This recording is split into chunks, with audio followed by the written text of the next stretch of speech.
Welcome. Today we have the pleasure of welcoming Gary Heseltine. He spent 6 years in the Royal Air Force Police before joining the British Transport Police in 1989. He went on to complete an almost 24-year career. He's currently Vice President of the International Coalition for Extraterrestrial Research. Welcome, Gary. Thank you very much, Baptiste. It's a pleasure to be here. It's a real pleasure to have you here. You've had a brilliant career. What's made you want to work on UAPs? It stemmed from a childhood sighting at the age of 16 in my hometown of Scunthorpe in Lincolnshire. And cutting a long story short, I was walking with my then girlfriend, walking her to her home. It was a late August evening, perhaps about 9 p.m. at night. And as we passed by my comprehensive school, fields that were on the left, and there was a large gardening area, which in England we called an allotment, where people grow vegetables, that kind of thing. So it was very dark. There was no lights on the pathway at that time. There is now. And in the distance, there were houses with all the power on. And then as we were by the field, so at the darkest point, we both noticed a bright white light moving from our right to left, perhaps at a 60-degree angle. And it had no distinct shape, but it was much larger than the background stars. It was a balmy August night. There was no clouds. And so it kind of stood out. But what immediately struck me was no noise. And it was like appeared to be silently moving from our right to left. Now, if you can imagine that you're walking on a straight line path, and then the object passes across your path, you then become behind it. And as soon as we became behind it, all the power in the housing in front of us, the whole area was like a power cut. It was like a scene from Close Encounters of the Third Mhm. Kind, where Richard Dreyfuss is looking down on the city after his sighting and seeing it go off grid by grid. We watched it go a little bit more to our left. Again, appeared to be totally silent, no distinct shape, and then there seemed to be a second power cut. Now, at the time, I had my bicycle with me, so I said, "Get on the crossbar," to my girlfriend, "and I'm going to ride two of us at the same time, and I'm going to ride you to the end of this alleyway, which would have been perhaps another 100 meters to get to the end. And then I would have turned right, and her house was approximately 300 meters from the right at the end of the alleyway." I did that, racing as fast as I could. All the housing is in darkness, and then I get obviously drop her off, and then race back to the same alleyway. The object is still a long way in front. It's pitch black. I ride down the alleyway as fast as I could. I then turn right onto a long road called Grange Lane Town, and I'm pedaling like mad.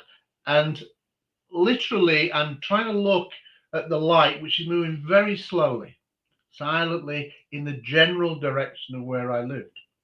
And what I noticed that when I was approaching a left-hand bend near to my house, the power was on. So if you can imagine, it's pitch black, no power, and then in the distance, 100 meters away, as you're quickly approaching, you see that all the power's on. So as I reached that corner, the power was on. I went into where the light was on, and I looked over my right shoulder, and I distinctly remember being slightly ahead of the light. I'd managed to get ahead of the light because it was moving so slowly.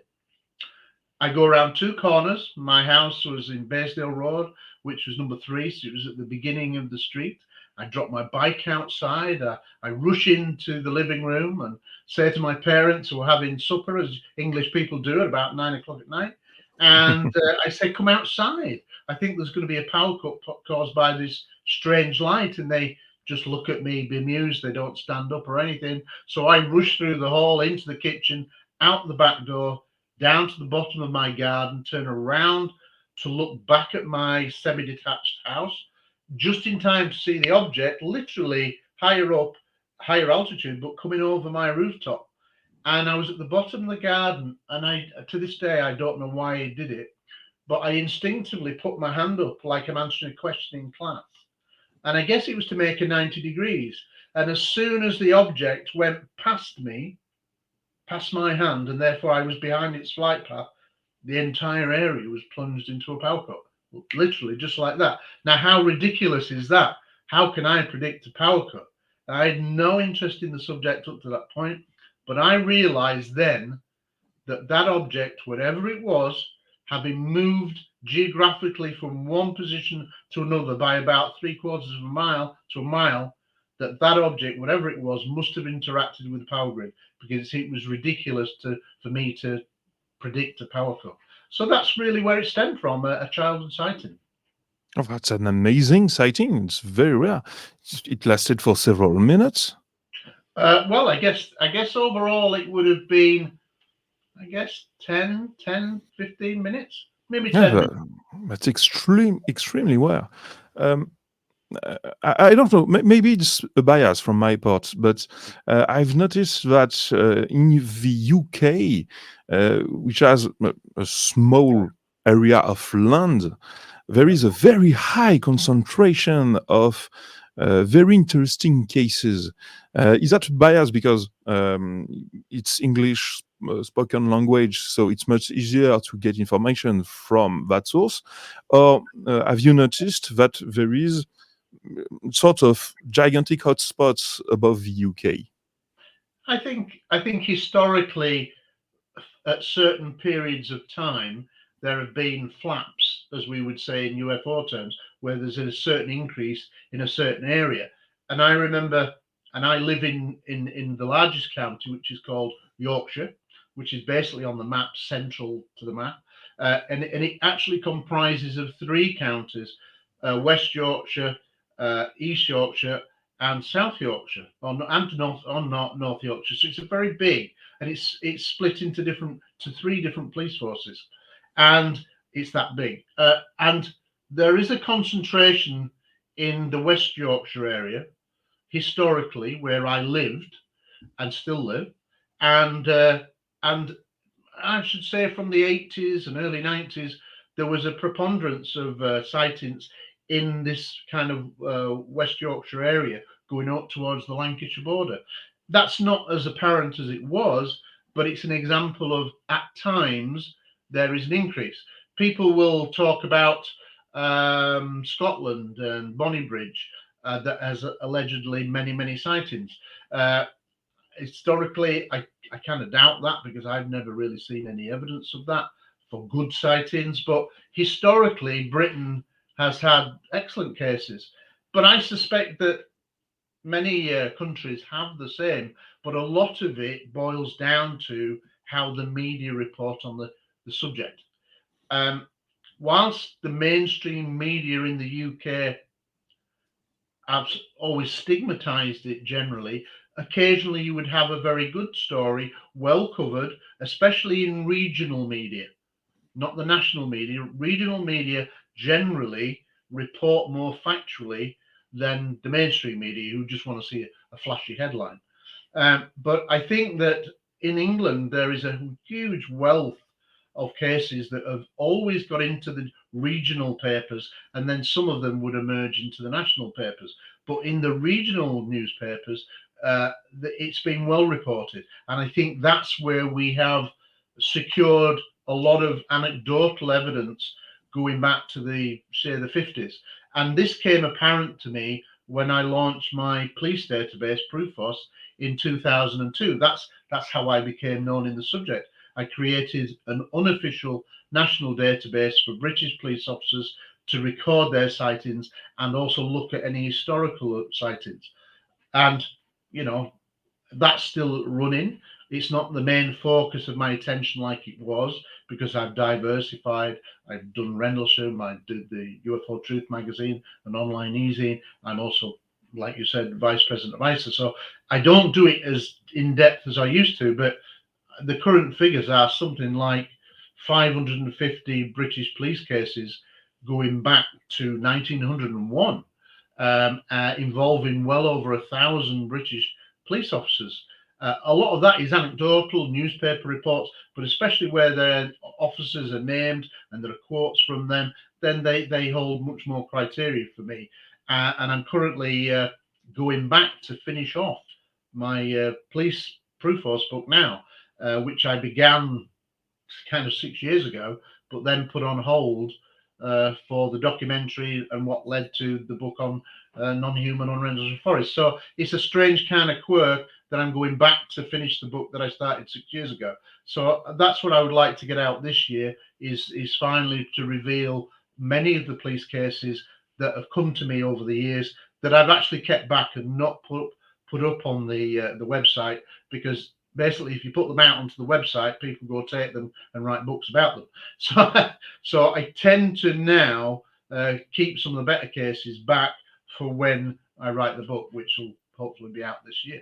So that's what I'm going back to. So I kind of want to do that. But I think we have a wealth of excellent cases in the UK, and there's an excellent series of books if you're into like reference books called the Haunted Skies series, especially the first 8 volumes. They're from the 40s right the way up to say the 80s. Those books are well worth getting. They're by John Hanson and his then partner Dawn Holloway. The early books of them were excellent. They're not as good now, in my opinion, but the first few books historically, great treasure trove of UFO sightings historically over Britain. There's, the best books UK wise. Yes, there you go. That is that first book is a classic in my opinion, and everyone should, if you're interested in reference material going back to UK, they did great work, and the first 8 books are their best, right up to the 80s, and I'd leave it at that. But the first few books were excellent. Circling back to mass media, have you noticed a change of journalistic work since the initiative from Christopher Mellon and Lou Elizondo back in 2017? Oh yeah, there is a huge sea change in many ways undergoing. It's still not there, but it is changing, because whilst you always had a kind of, like when I've been on TV, on mainstream TV, before the segment, they would always have a bit of kind of Twilight Zone music. There'd always be somebody sniggering in the corner, either before or afterwards, or even when you're featuring on the news, the newscaster after the piece would say, "Well, I hope you're safe in bed tonight," and it'd be some quip. Now that's all stopped because of the events that have been taking place in America. However, it's slow to trickle down, and historically, England has always followed America's lead, but not since 2017. If you think of 2017, the special relationship that England and the UK have always, US and the UK have always had, well, now it comes to UAP, as it's now called. I still prefer UFO. It's a much sexier term for me. But UAP is what's now deemed the norm, the right way to discuss it professionally. So fair enough. But historically, we've gone different ways because we haven't followed America's lead. When they started to introduce legislation in 2021 that required the Pentagon to provide a report for the first time, things like that, it was reported very poorly in the UK. There's no major coverage, very few TV interviews. Then again in 2022, and then with everything that's happened and the Schumer Amendment, really very little has been reported in the mainstream media. They have covered it, but they don't go in depth, and they don't invite people on to have an in-depth, serious discussion. I mean, we have some great political programs like Newsnight on BBC. Now, I once was invited many years ago, but it just didn't happen for the logistics. I'd love to go back onto a mainstream media now and say, look, why aren't you covering things like the Schumer Amendment, the recent developments with the Sol Foundation, and the kind of, Rear Admiral Tim Galladay coming out and saying, we are dealing with a non-human intelligence. Gary Nolan's work with metamaterials and things like that. We should be covering it a lot more but the attitude is improving. And in fact, today, a couple of months ago, I did 3 hours of filming in Rendlesham Forest, principally about the book and all the 17 new incidents that I've listed. And on screen today on ITV, big morning program called This Morning, we ended up with a 4 minute segment introduced like we're telling a story, and I was on there for maybe a minute and a half of what was a 4 minute segment with cutaways and photographs and whatever. It was actually done quite well for ITV, independent television news, as the way they covered things in the past. By their standards, it was pretty good, but it still has a long way to go, because we should be talking about this on the 6 o'clock news. We should be discussing this politically because of the ramifications of technological change. The fact that so many very high caliber people now are coming out and saying we're dealing with non-human intelligence, whether it be extraterrestrial, interdimensional, infra, whatever you want to call it. We're dealing with some kind of intelligence, and this should now really be on people's agenda. And apart from the odd article, series piece, in the Observer, the Guardian, and things like that recently, we're not getting enough coverage. It's not like the United States where there is a lot more coverage. So I think the UK has not followed their lead, with all requiring government and intelligence community in the UK to provide the same kind of services. Now, I'm not going to go into it, but there should be some development coming out from me in the next 3 to 4 weeks about a major new development with regards to pilots in the UK. But I'll talk about that once that's up and running. We might come back to that. But suffice to say that the recent bill that's been introduced in the United States for pilots with the FAA, that is kind of where I'm going to come from shortly. So that's something for the future. And to be honest, there are only two countries in the world where the pilots can report UFOs and the data is immediately available publicly. It's Switzerland and the UK. So kudos to the UK for that point. In all the other countries, we had to do FOIA to obtain that type of data. Regarding the media response, I was quite astonished because last year we saw lords questioning the Ministry of Defense on the issue of UAPs, and the Ministry of Defense remained mute in the face. Absolutely. Has this always been the attitude of the British Ministry of Defense? Yes, I'm very critical of the Ministry of Defence, the UK Ministry of Defence, because in my opinion they've lied consistently. They've downplayed the subject consistently. The Rendlesham Forest case, in terms of its significance, many people will say it's now the second most important case in UFO history, because it's not one incident. It's, according to my book, 17 different incidents over at least 3, possibly 4 consecutive nights of activity. Well, that's a lot of different things that are seen. Most sightings are one-off events, and can be excellent, but there's very few that are in depth, and they keep coming back, and there's different shapes, different experiences. One of the people that I mentioned in the book is a guy called Steve Ongero, who said to me in an interview that he was inside the nuclear weapons storage area, walking around. He'd literally just gone onto shift. He was walking around with an experienced airman within the most secure part of RAF Bentwaters, the nuclear weapons storage area, the WSA. And he then sees a UFO by the fence line coming over from the forest tree line, that then shines a beam down into the nuclear bunkers. Now, we'd had rumors before of at or near, but we'd never had a named witness. Well, Steve Ongero came along and said, I was inside, and it did like a grid-like pattern of the hot row, the long line of bunkers, which was about 300 meters long. And he said it was arcing from one side to the other, as if it was making some kind of a check of what was in, it was making a kind of an analysis of what was inside. And it's shining a beam down and going the entire length of the bunkers before it then flew off towards what turned out to be Rendlesham Forest. So that is a major testimony itself. But you try to get that, what you would think be front page news, especially on this case, into the media, they won't print the story. I've sent it to numerous journalists that I know, and it's old news. Wait a minute, it's not old news. This is a named reference. This is important. There have been many questions asked in Parliament in the past by various MPs, especially in the 80s and 90s when the case really emerged and was really brought into the media. And MPs ask questions. Well, I can't get any MP to now ask a question. And why not? Because we now know so much more. We have so many more incidents that we were aware of.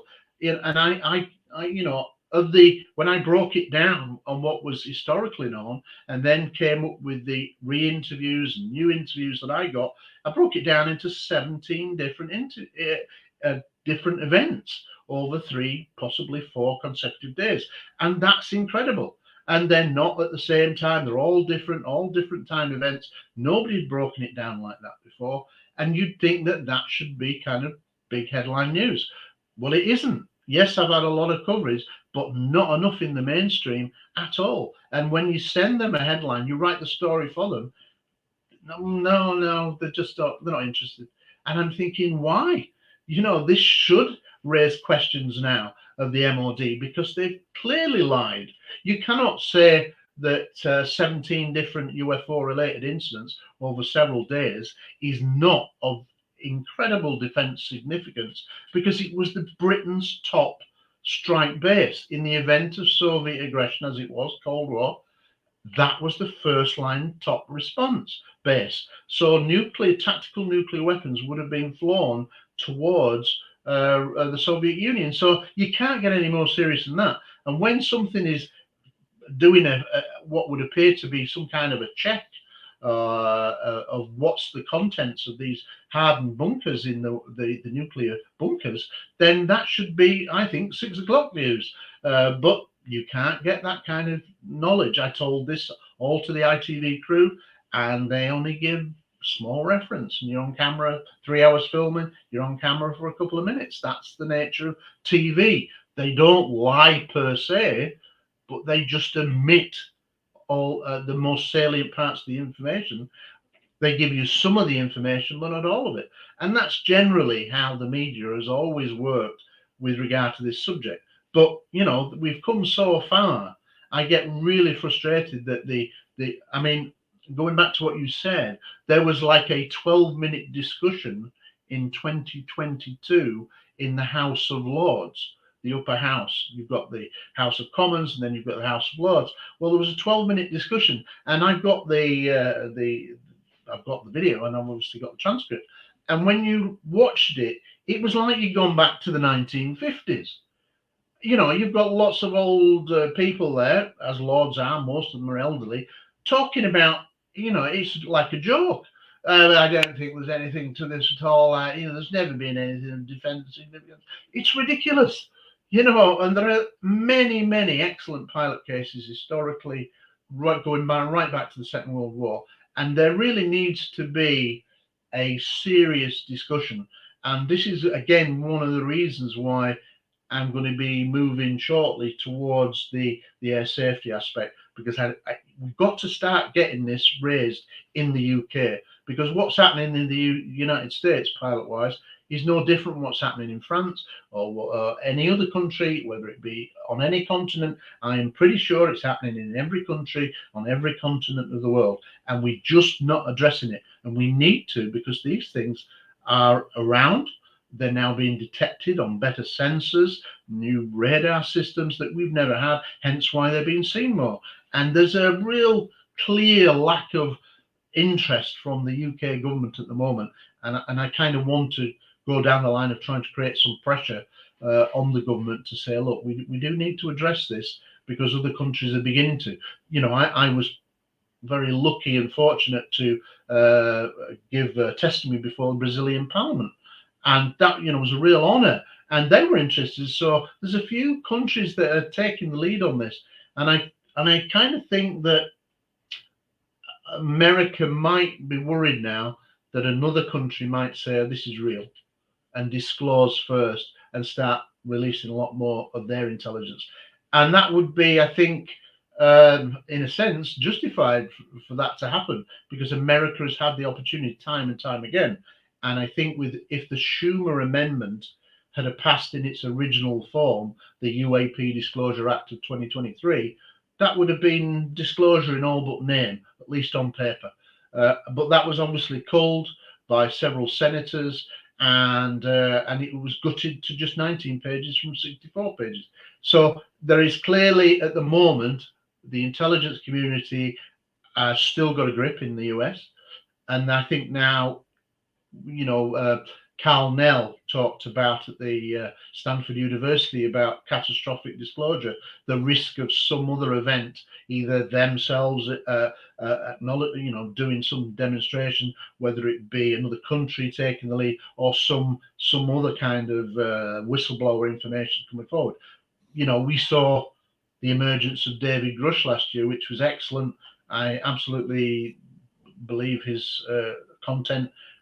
You know, but again, the media don't give fair justice to David Grush, because they say, oh, a whistleblower has come forward, but they then don't say that he's actually qualified up to presidential briefing level, which is the key thing.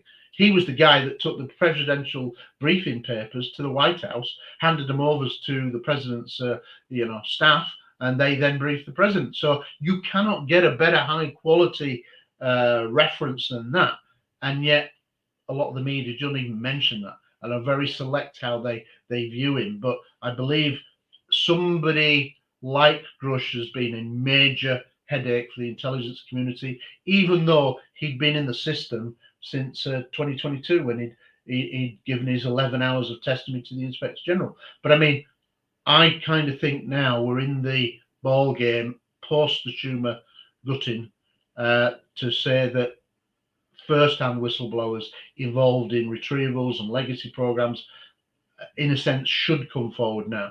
The intelligence community have held on to this. They clearly still want to cling on to it, but it's only a matter of time.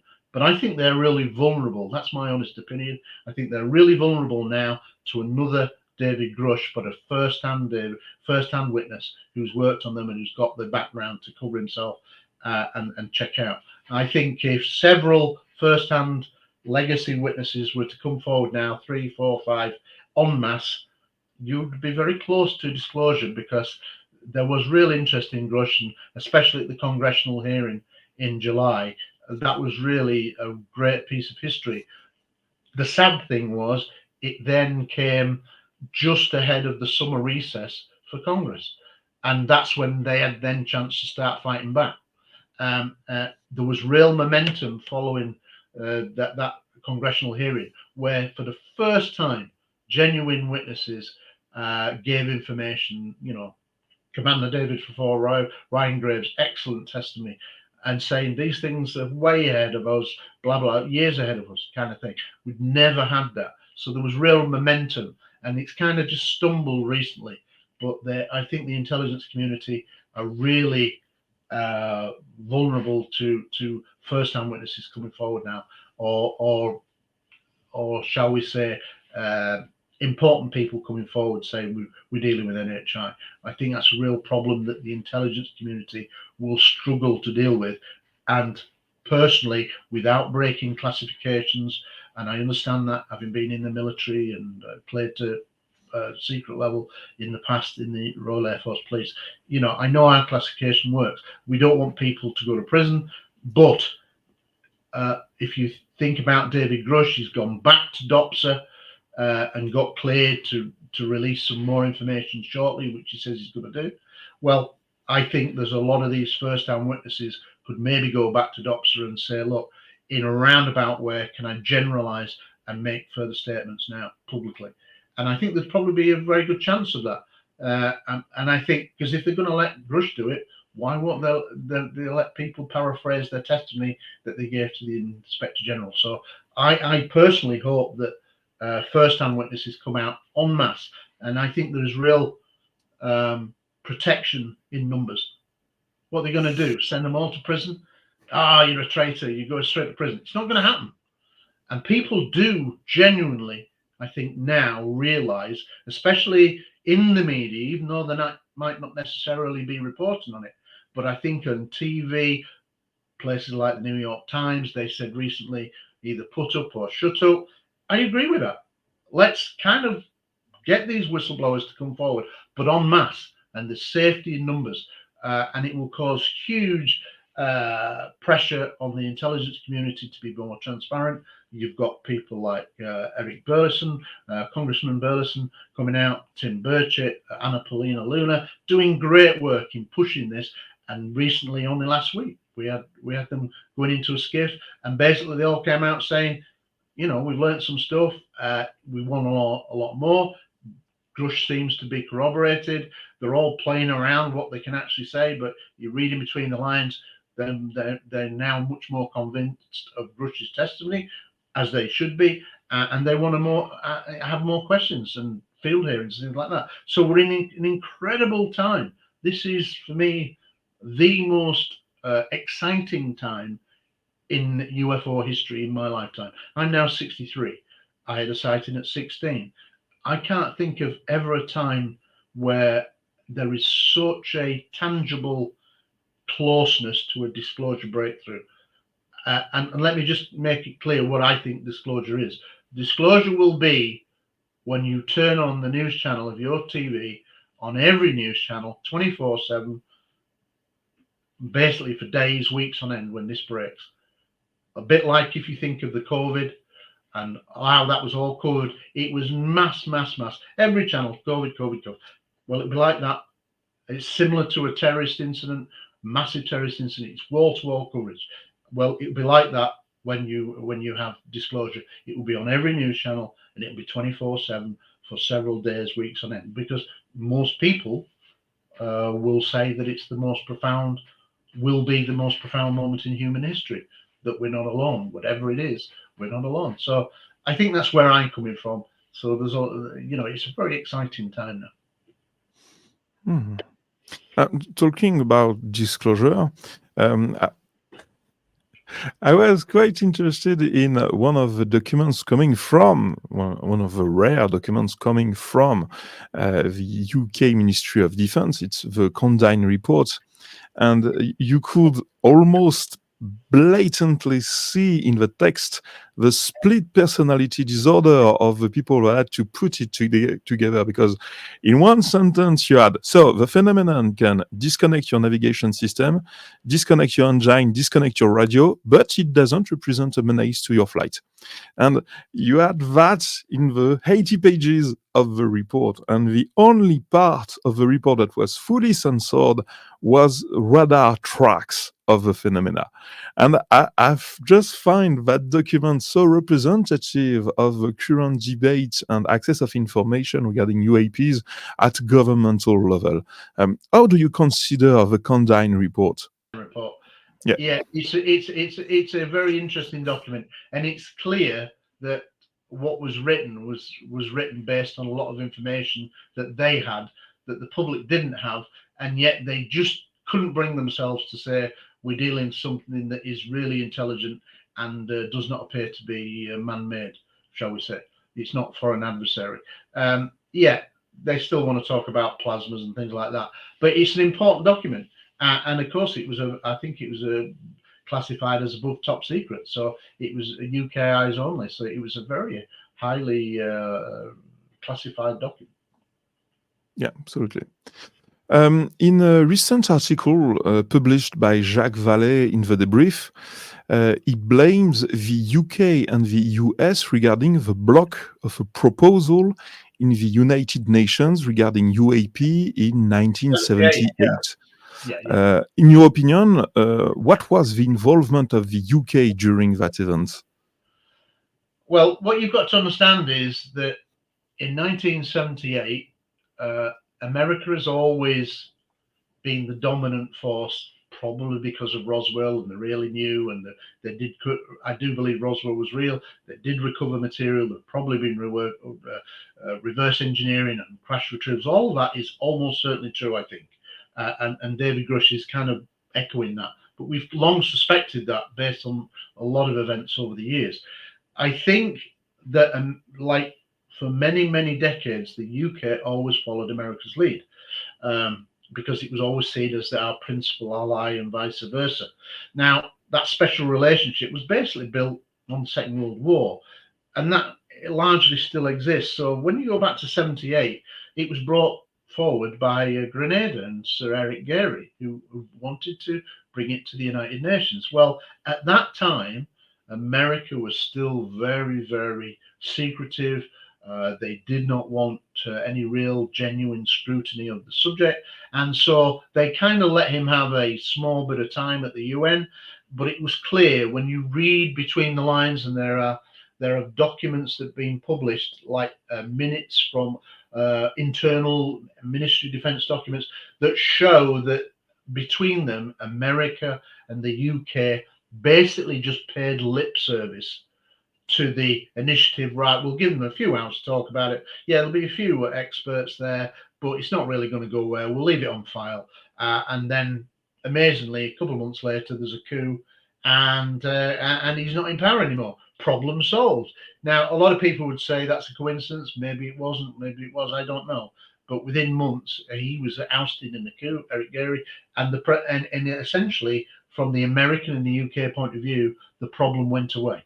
It was left on file, and if you're aware of ICER, the International Coalition, which I'm vice president of, ICER, the International Coalition for Extraterrestrial Research, we now have scientists, academics, leading UAP researchers, 30 countries involved, and essentially we wanted to try to resurrect something like that that happened in 78 with Grenada, and we did through a small country, San Marino, which has held many UFO conferences and actually often donated towards their, putting them on, etc., as a long association with an Italian group called Central Ufologica Internazionale, CUN, CUN, C-U-N, under Roberto Panotti, who is also the president of that organization, and he's also the president of ICER. Well, they have this long-running good dialogue with ministers at the San Marino government. And when ICER launched in May of 2021, one of the first things that we wanted to do is to see if we could get this small country to back a project that we ended up calling Project Titan, and that eventually did get passed in the government. And there was a vote, and they said, "Yeah, we'll adopt that." And in theory, it was a vote to petition the United States really to go have this discussed at the UN like it had been in 1978. Well, cutting a long story short, it's now on hold, not through any fault of ICER, but basically there has been some turmoil, we are told, in the San Marino government. Several ministers have resigned for non-UFO related reasons, and it looks like there are going to have to be new elections in the next few months in San Marino for a new government, and they will hopefully then pick up what is on file, this resolution that was passed to follow up on Project Titan. So whilst it's temporarily off for 2023, we'd hoped it would come to fruition November, December at the late session in the UN. In that year, we talked to a lot of eminent people who were involved originally with the first time round in 78. We've talked to a number of officials who were involved in those delegations. Unfortunately, it was put on hold, so there's not a lot we can do about that. But we're hopeful that in the next few months, it will get picked up again by someone in the new government, and then we'd be looking, if that came to fruition, we'd be looking at going to the UN November, December, January, end of this year, early part of 2025. So again, hopefully that can get resurrected. But the whole point is that there is clear documentation to show that in 1978, the last thing the US wanted was scrutiny or highlighting the subject of UFOs and their credibility. They wanted to keep it down, and the UK and the US combined to basically just give lip service to the Grenada initiative, and it kind of went away. So it wasn't really in my opinion, a serious attempt to get a full debate on the floor of the UN, and that's what obviously ICER is going to try to do now. Sooner or later, it's got to go to the UN, because it's really the only world body that we have, and it has a lot of flaws. And without getting into political dialogue, the recent the current war in Gaza and Israel has shown up a lot of faults of the historical system with the United Nations and the power of certain countries having vetoes and things like that. It doesn't perhaps function as good as it should do. It basically should be one country, one vote, no matter what size country, in my opinion. That's what it should be, but it's not, and there's a lot of politics involved. But eventually, I do think if we have breakthroughs, say in the next year, 2 years, as I really think we will have, it will end up on the floor of the UN where there will be proper debate, because the world has to start coming together as the human race.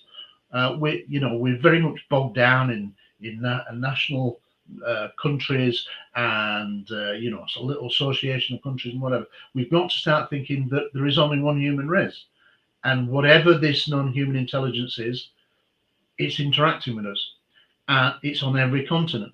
And we now need to start looking at globally, having a discussion about its implications, how we deal with it, how we try to contact, if that's not already happened behind closed doors. The problem is politics is very, very complicated.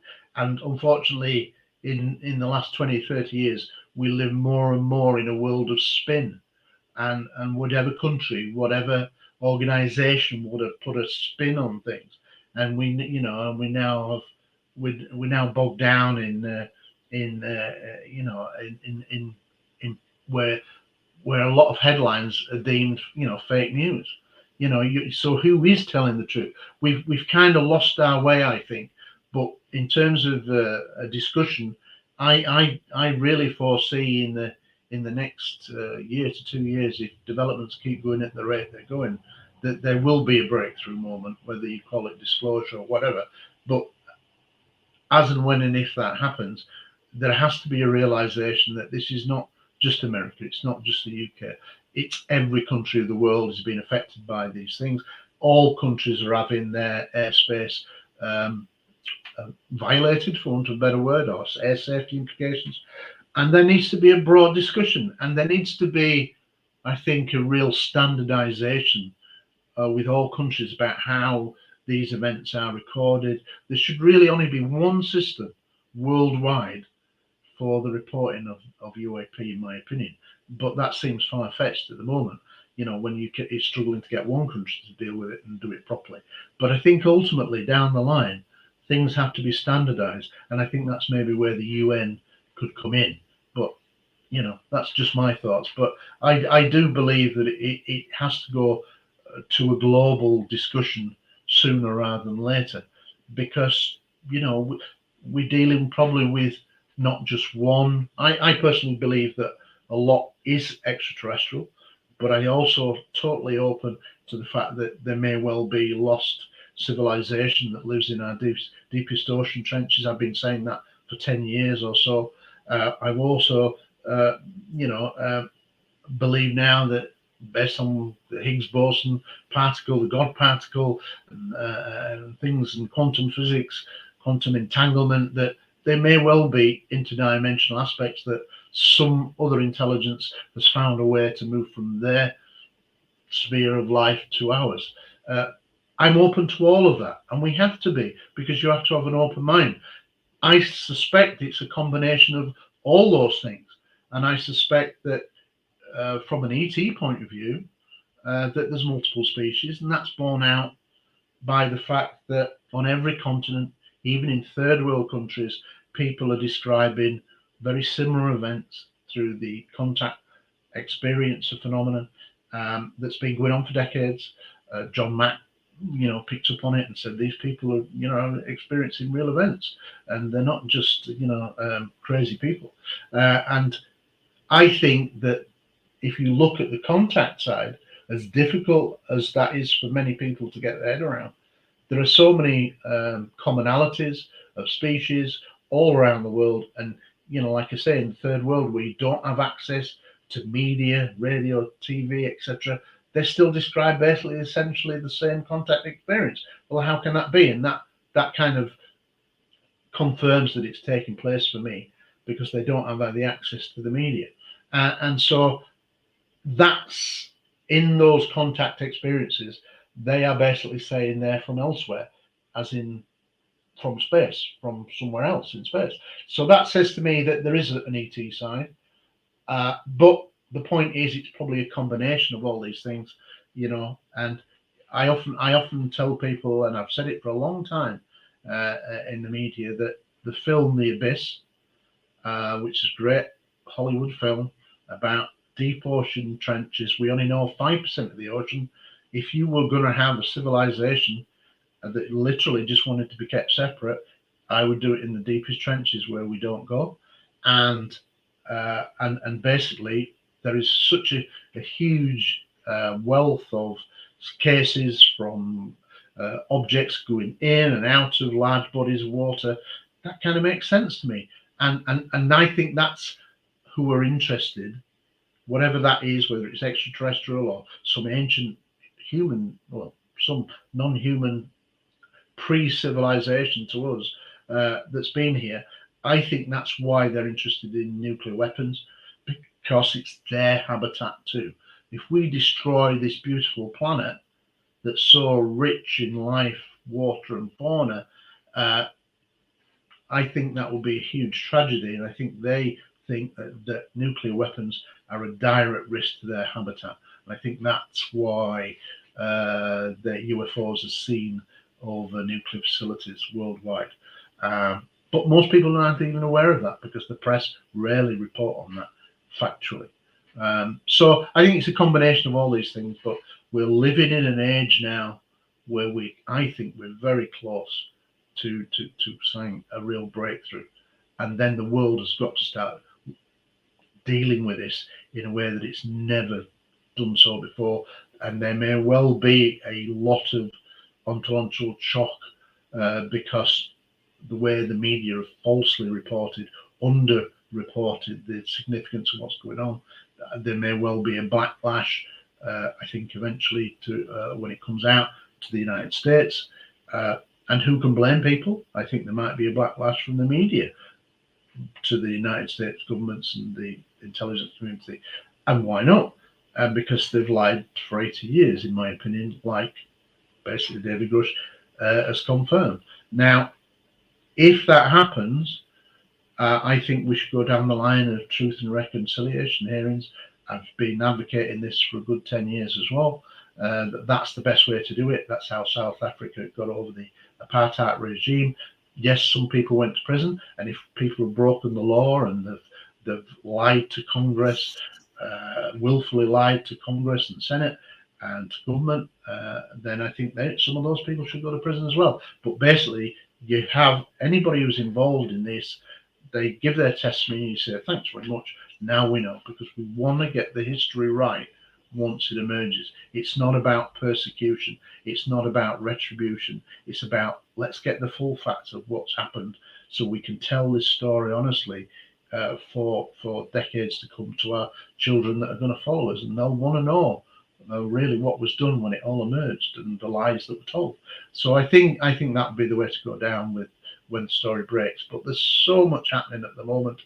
I can't remember ever a time when there has been so much major developments in many countries.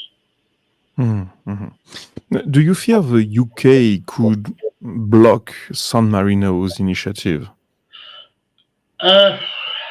I doubt it, because I think that at the moment they will probably think, well, it's not going to go anywhere. They'll probably take that attitude, and the way that they're publicly dealing with the subject, they'd probably say they're not interested or even aware of it. Behind the scenes, who knows? I mean, we have the real conundrum, because I think in last year, Canadian MP Larry Maguire published a letter that talked about the Five Eyes agreement, Australia, New Zealand, the US, America, and probably France, and basically they basically said that there had been briefings for the Five Eyes about crash retrievals and things like that, and that kind of stirred up a bit of a hornet's nest. But so few people saw that or realised the significance of that. So I think it's all still very deeply guarded, but it kind of hints that there's a lot more going on behind the scenes. So who knows what strings are pulled behind closed doors when a politician or a diplomat rings another diplomat and says, I just want to have a quick word about this. We don't know, and I'm not really going to speculate beyond that because I can't prove it. But maybe there is some knowledge. But I clearly think that the UK government and the Five Eyes agreement basically does know a lot more than it's telling the UK public. And again, that's an area where I want to start researching in the future. So, you just published an astonishing book, and I can't recommend it enough. It just impressed me so much. There is just so much work concentrated in that single book. It's just amazing. So, congratulations for publishing it. Okay. I was amazed by reading it. It's Non-Human Rendlesham Forest UFO Incidents, 42 Years of Denial. What is the Rendlesham Forest UFO incidents, and what denial are you referring to? Okay, for those people who are not aware of the Rendlesham Forest incident, it's regarded as Britain's Roswell. It's a famous UFO case. It's Britain's most famous case. But in historical UFO terms, because of some of the things that I'll go on to explain, many people think of it in UFO world history as the second most important UFO related case in history after Roswell in 1947, which is this seminal moment when something crashes and it, I believe, is retrieved and possibly bodies, etc., etc., that's non-human. Now, Rendlesham Forest basically is a forest that lies between two US bases called Arif Pentwaters and Arif Woodbridge that were located basically 80 miles northeast from London.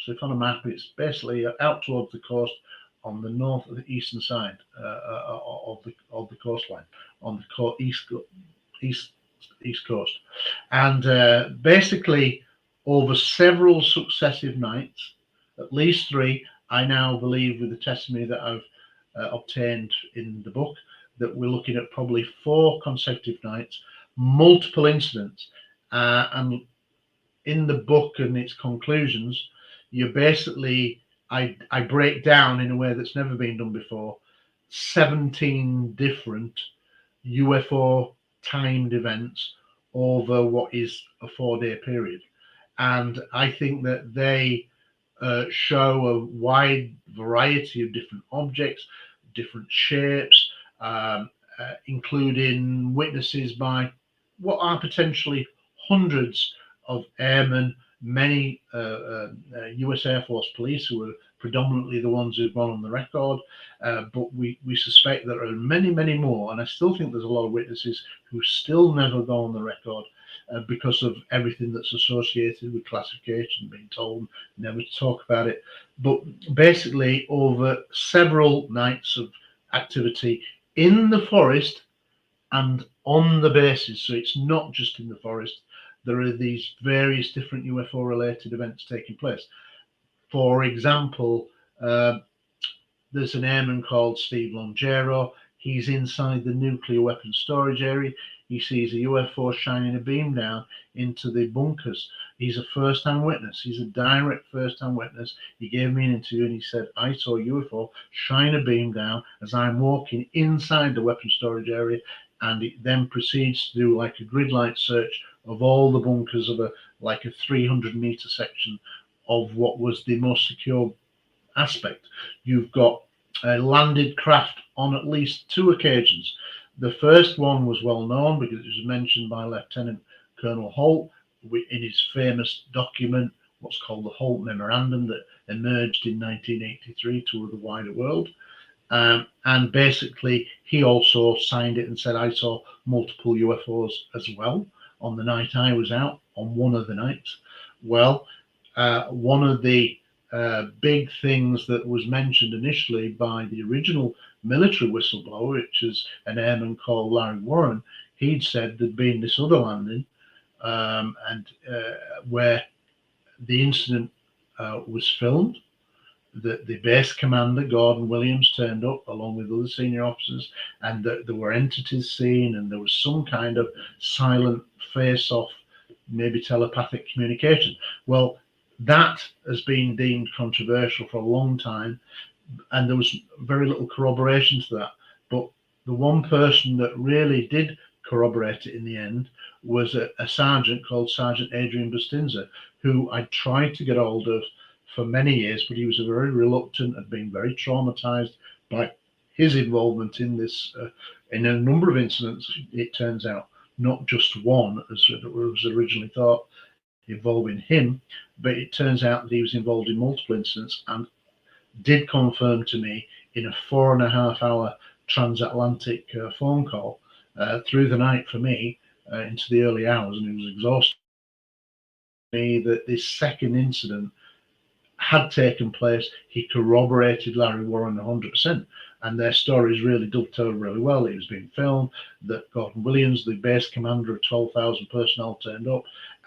He didn't like to talk about entities. He found it very difficult. He was religious. He didn't like talking about it, and he did refer to them basically as silhouettes. He saw something moving that was silhouettes. That was his interpretation. But there was some kind of life form there, and it was all being filmed. It was all being surrounded by US Air Force security police. Now, for him to come out in an interview to me like that, that was like the real, probably the most important UFO related interview I've ever done in my life, because I knew the context of what it meant, and there was this final corroboration. So we finally have that now, and he has subsequently read the book and said it's a great book and blah blah blah, and fully endorsed everything and our interviews and everything. And for him to do that, it answered this major question, that everything that had been denied by Lieutenant Colonel Holt, who was the original deputy base commander, he'd gone on the record, written this Holt Memorandum, great document, very important document, because it confirms an initial landing on what was classed as the first night of the event, and then a couple of nights later he went out with a team of other officers, airmen and officers, and basically they saw multiple UFOs himself. But one of the things that came out of the book is that it's complicated, and I call it the most complex case in UFO history, because there's so many moving parts. There's a lot of politics behind the scene going on, and I used to have a 7-year collaboration period with Lieutenant Colonel Holt from 2007, when I first met him, through to about late 2014. But eventually I ended that because I realized he wasn't telling me as much as he said he was going to tell me. He told me he'd tell me everything, and he didn't. And there were things that I believed he was not telling me. Subsequently, I can prove that. And basically, he'd been present at this second landing, and yet he denied it. He'd ridiculed Airman Larry Warren, and now here we've got Sergeant Adrian Bustinza, who said no, it actually happened like that. There was a second landing. It was filmed, blah blah blah, and he denied his involvement in that. So Holt is a very good witness to part of the incident, but in the end, I had issue with him because he knew a lot more, and for me, I think he had agendas to not tell the whole story, and we kind of allude to that because there was a very good book written by a non-UFO person called Georgina Bruni, that's called "You Can't Tell the People," and it was, I think, released in the year 2000. Excellent book. In many ways, mine's an update 23 years on kind of from that, and she set it out and did a really good job. But she said that at one point, Lieutenant Colonel Holt on the telephone had said to her, I have over 5 hours of audio material. he took out on the night he was out, he had a little dictaphone, and he made intermittent, or the story is he made little intermittent updates of what was a live ongoing UFO events. Well, he told Georgina Bruni that he could never tell her exactly what he had, but he had almost 5 hours of material. Now, why is Georgina Bruni going to make up and publish a lie like that? It's in her book. I've seen her on video being interviewed and said, he gave me this, told me there was 5 hours. All we have now in the public domain is 18 minutes. So that hints that there are some things not quite right. And I believe personally that Holt knows a lot more, as does Jim Penniston, as does John Burroughs probably. But essentially, it's a complicated case with a lot of factions. Don't forget, the US government don't want this story of this second landing to come out that's being filmed, because it wasn't filmed on still cameras, it was filmed on motion picture footage. And we know that because Captain Mike Verano picked up the base commander, Gordon Williams, drove him to an F-16 fighter, RAF Bentwaters, and on the way he's carrying like some kind of top secret satchel or bag, and he says, "What's in the bag?" And he basically says it's video of the UFO. So it was from the night of this second landing. Well, it beggars belief. Where is that film now? That's corroborated by Sergeant Adrian Bustinza. And in an interesting thing that you may or may not have picked up in the book, when I kind of look at other ways to corroborate or confirm that there was this second landing event, one of them belonged to a lady who was who worked at the Pentagon, and she was an FOI liaison officer and a US MUFON investigator called Ray Boucher. Cutting a long story short, she was told by this, he got to know this lady over a period of time because of FOI requests that he'd been submitting. And she said one time that she'd heard US pilots talking about the Rendlesham video and seeing this craft. And yet in her records, there was nothing. But she said that she'd actually overheard the pilots talking about seeing the Rendlesham video. So that alludes to me that the video was real. And with what Sergeant Adrian Bustinza corroborated, it's out there. Whether it's still in existence, who knows? I suspect it is. It's probably in that big hangar where they put everything else, as like Raiders of the Lost Ark. All the best evidence gets hidden, and whether it ever emerges, I don't know. But do I think there was a real motion picture video footage taken of that second landing? Yes, and I think that was the real big story as to why there had been so much politics and so much criticism of Airman Warren, because he was the one that said it happened. He actually had come out many years earlier than the likes of Colonel Holt, Jim Penniston, Sergeant Penniston, and John Burroughs. They all had to retire before they could start speaking. So Airman Warren had been out on his own for about 8 years before they started retiring. And as soon as they retired, they really started to go after Warren and say it's a load of rubbish. But now we know it's not. And so thank you, Sergeant Adrian Bustinza. And it hints at there's a lot more internal politics going on.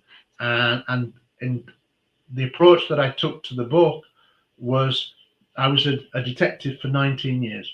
And I was an advanced interviewer of suspected witnesses. And that was my bag. I liked interviewing people. And I thought, if I'm going to write a book about Rendlesham, it better be accurate, because I'm going to put my name to it. And two, I best go back to day one and have a reinvestigation and see if there's anything else I can find. And when I did this deep dive back into old historical documents, I found a wealth of old interviews that probably nobody had ever read, or very few people other than UFO aficionados had ever seen, and yet they contain some early valuable accounts of interview with witnesses. And so again, I brought all that to the book, and my idea was not to bring personality into it.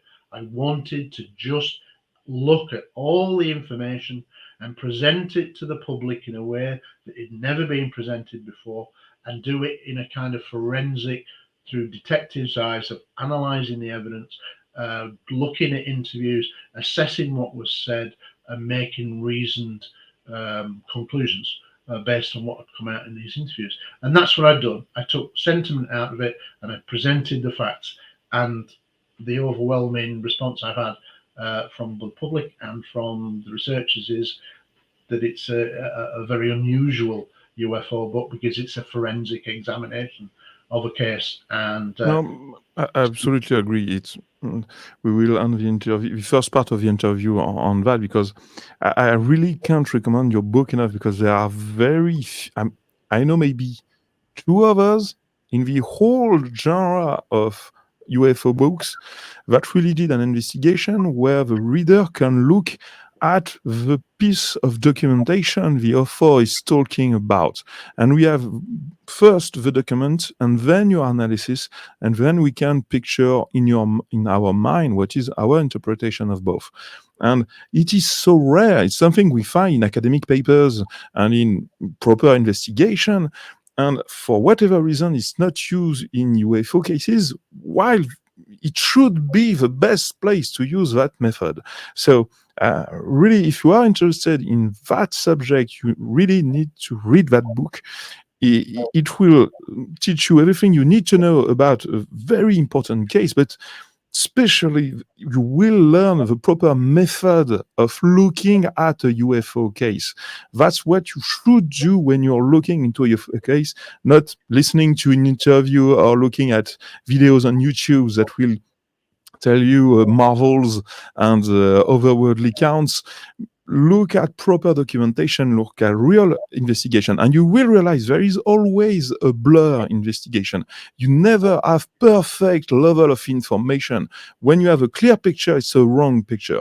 There are always shadows in reality. So thank you very much for that work you published. It's a monument for me in ufology, because it is so rare to find a level of depth in a UFO book. So thank you very much for your time. Thank you very much for your book. And we will see each other in another interview when we will do a deep dive on the Rendlesham case. I'm honoured by your kind words. I just wanted to present the facts, and I think, like I say, I self-published because basically a lot of the facts were being hidden through politics, and I didn't do any self-publicity for the book. I self-published on Amazon. It's only available on Amazon, but I kind of now, with the response and the feedback that I've had, I'd like to find a publisher, a mainstream publisher, so maybe it can be published in other languages, like a lot of mainstream books would do. I wanted to just get the truth out there. There was no pre-publicity. It was for me. It was. I'm not bothered about money. I'm passionate about this subject, and I just wanted to get the facts out there and put them over in a way that anybody could pick up, reference all the things that I was going to talk about, and people could see just how much there was of the case. And I think I've done that with the response that I've had and the feedback. I'm humbled, and I was really very humbled when Donald Smith, who's the well-known author of many Roswell books, most referred to him as the leading Roswell expert in the world. I kind of went to him. I knew him through ICER, and I said, would you write the foreword? And he did. And then when I read it, I was almost in tears because he was so brimming with praise for it. I was unexpected to get that kind of level of praise. And he described it as like a forensic book, and there's very few books like this. So I'd like to get it to a wider audience now. I publishing on Amazon is good, and I'm grateful to that. But I don't have the means to take it and the distribution and all the publicity that comes along with the mainstream book. Now it's out there.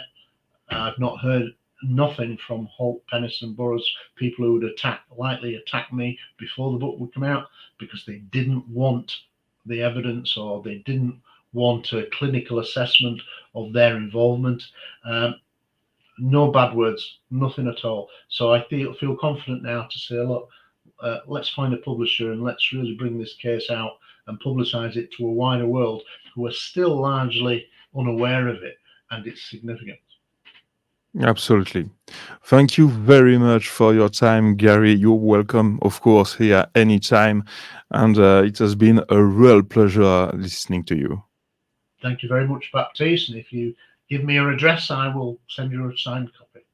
Oh, thank you, but I buy my own books. That's very kind of you, but I insist. I buy my own books, and I next time I come to the UK, I will gather a signature from you.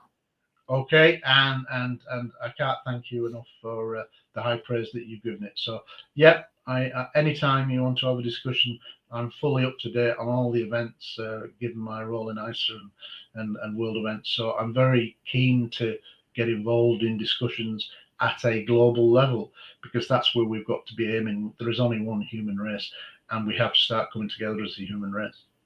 Absolutely, absolutely. I couldn't agree more. Thank you very much, Gary. Goodbye. Goodbye.